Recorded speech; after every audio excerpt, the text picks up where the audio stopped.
Good morning, Big Brother fans. It is Wednesday, August 9th.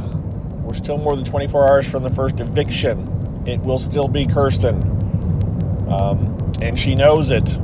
And everybody else knows it. And there's no way in the world Felicia is going. So there's not even any reason to speculate that it might happen. It's not happening. Kind of sucks for Kirsten. And I'm sorry to the Kirsten fans. I don't know what to tell you. There has to be somebody, but there's been some discussion online in the past 24, 48 hours, maybe a little bit longer, by folks talking about the problem with the move-in, the live move-in that we all have wanted, and now it seems to be the last, 3 seasons, 4 seasons, whatever it was. I have to look it up, but it hasn't necessarily worked out the best. Now, part of that is because CBS made the decision that when you have a live move-in, you have to have a head of household the first night, right? That's what they decided to do. That is not how it was done. Well, it was the very first show. Big Brother was not a live move-in. The very first Big Brother was either way, they didn't even do head of households back then. So. But ever since then, they've had the people move in for at least a day, I think, before they've had an actual head of household. They've given them a chance to know each other a little bit of time.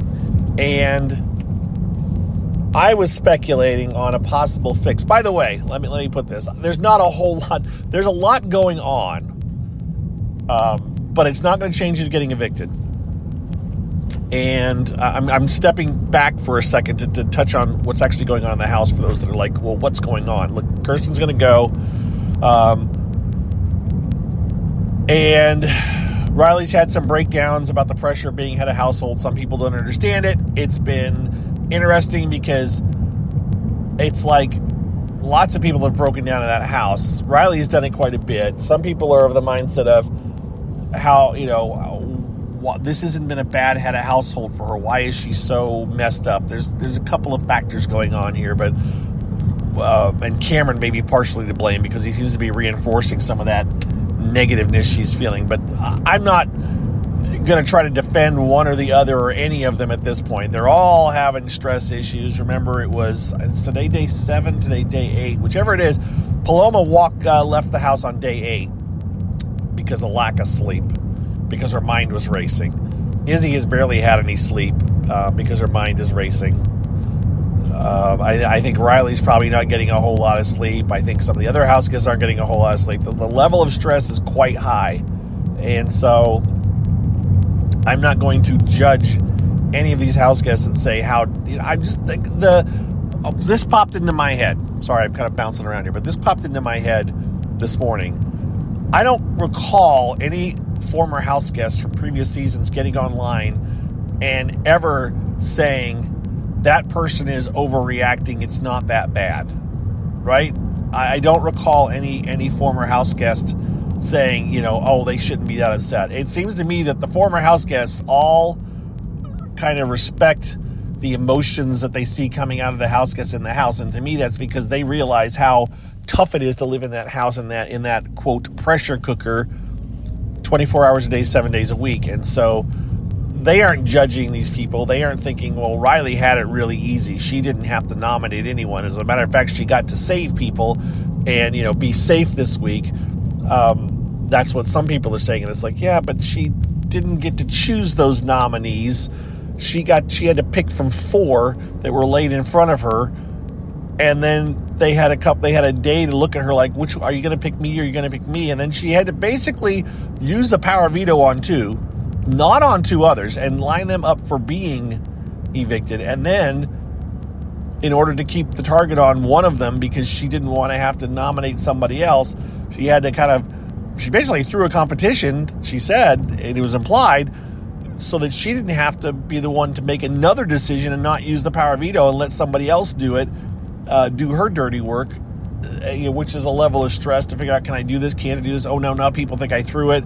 That's going to make me look bad. I mean, the overanalyzing that she's probably doing, and the overthinking, and the wondering what everyone's talking about downstairs while she's upstairs. I mean, it's just, I don't blame her. I don't blame anybody. I don't blame Kirsten for being quite upset, because she knows she's leaving, and she's known she's leaving since at least Monday, right? So yeah, the stressing, the crying, the being upset, I don't know. I know people say that's so much, but it's also CBS choosing to show as much as they're showing, right? They make a decision to keep a camera on Riley the entire time she's crying, which annoys some people.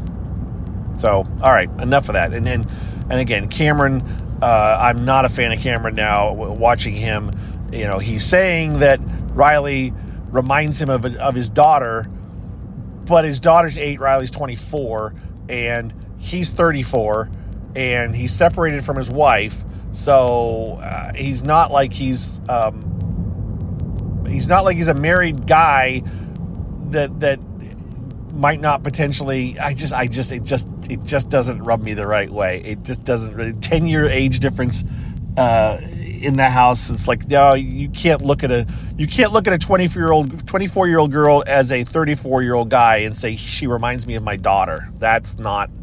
I don't buy it. I don't buy the angle. I don't buy the whole. It just gives me the heebie-jeebies. So I'm quite uncomfortable with it too, which a lot of the people on the internet are as well. So yeah. Anyways, I tweeted a video showing that specifically because in the same video that I shot, I think most people picked it up. She mentioned her father dying. So her father died when she was young. So she doesn't have a father at this point. He's trying to play a father figure. It's just all kinds of weirdness that just shouldn't be. No. Anyways, all right. Let's move on. Yeah. So let's go back to what I wanted to talk about, which was the game. Fixing the game.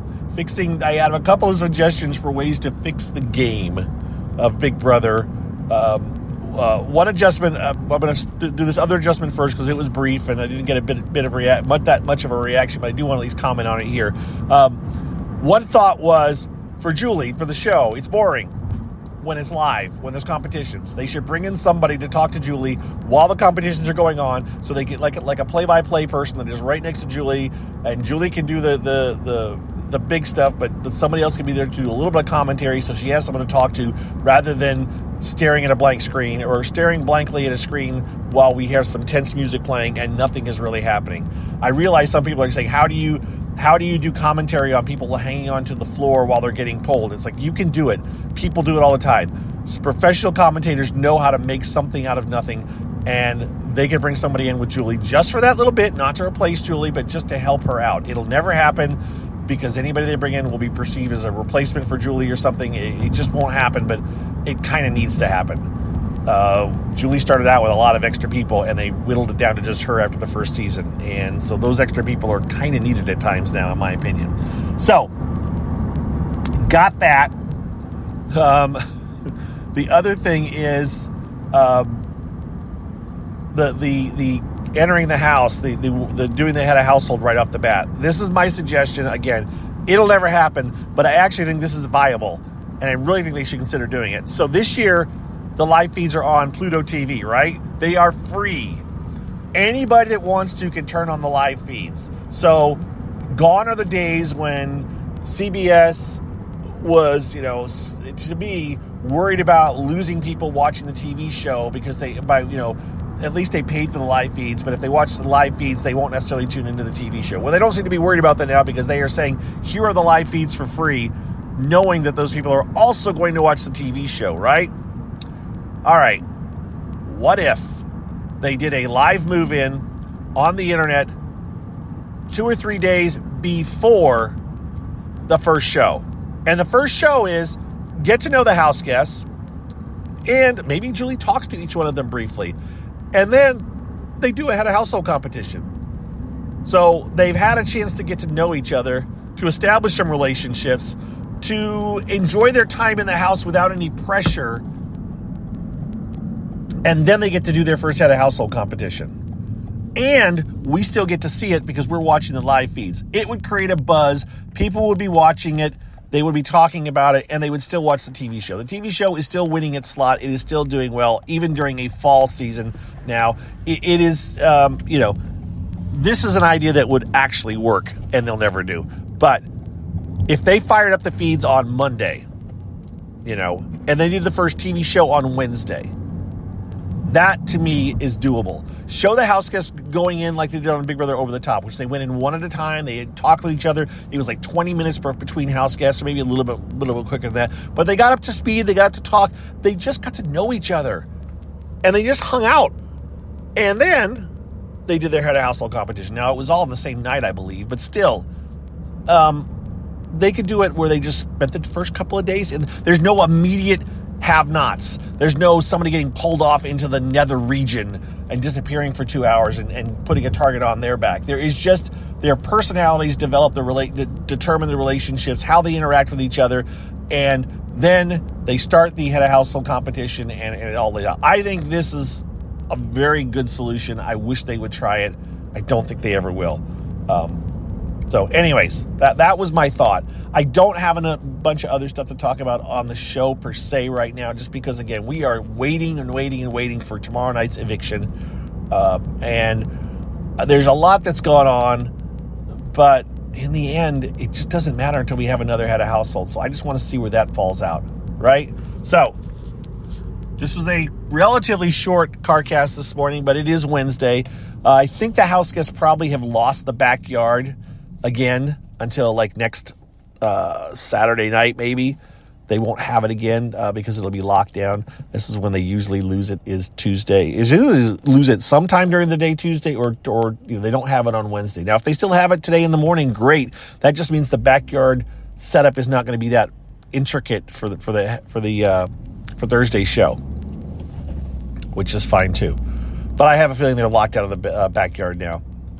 And that's it. There you go, folks. It's a short one. Hope you're having a good day. Hope you're having a good week. Thank you to everyone, all the comments, all the people that are paying attention and listening. Thank you to those of you that reached out. I want to say a shout out to Grandma Deb, who hadn't found the Spreaker tab and didn't know how to listen to me. Now you found it. Now you're hearing me. I did see your emails. Thank you, Deb. I hadn't had a chance to reply, but I did read your emails. And other people that have checked in. Appreciate all of you. And I hope you have a good Wednesday. I'll even give my sister a shout out because she listens to me too, and then she texts me her thoughts. So, hi there, sis. Hope you're doing well. We'll talk to you guys later. Have a good rest of your day.